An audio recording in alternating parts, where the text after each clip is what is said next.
गुरु नानक देव जी सिख धर्म के संस्थापक और पहले गुरु थे, जिनका जन्म 1469 में वर्तमान पाकिस्तान के तलवंडी नामक स्थान अब ननकाना साहिब में हुआ था। उनका जीवन समाज को एकता, प्रेम और मानवता का संदेश देने में समर्पित था।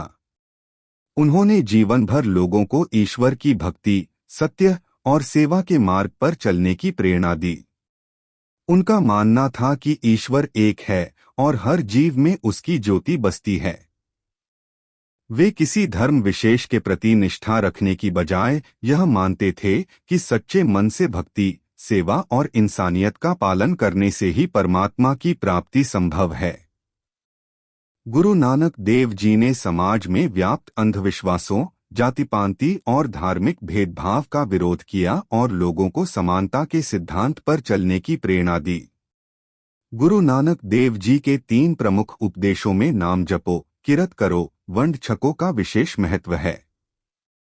नाम जपो का अर्थ है सच्चे हृदय से ईश्वर का सुमिरन करना, किरत करो का मतलब है ईमानदारी से परिश्रम करना और वंड छको का अर्थ है अपनी आय का एक हिस्सा दूसरों के साथ बांटना।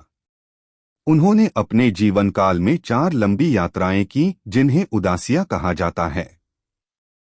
इन यात्राओं में उन्होंने भारत के विभिन्न हिस्सों के अलावा अफगानिस्तान, तिब्बत और अरब तक का भ्रमण किया और समाज में एकता और भाईचारे का संदेश फैलाया। गुरु नानक देव जी ने विभिन्न धर्मों के साधुओं, योगियों, मौलवियों और पंडितों से संवाद किया और उन्हें यह सिखाया कि परमात्मा का साक्षात्कार किसी विशेष धार्मिक अनुष्ठान या कर्मकांड से नहीं, बल्कि प्रेम और सेवा के मार्ग पर चलने से ही संभव है। उनके उपदेश गुरु ग्रंथ साहिब में संकलित हैं, जिसमें उनकी बाणी जपजी साहिब का विशेष स्थान है। गुरु नानक देव जी का जीवन और उनका संदेश सिख धर्म के अनुयायियों के लिए आदर्श हैं और वे आज भी करोड़ों लोगों के लिए प्रेरणा का स्रोत बने हुए हैं।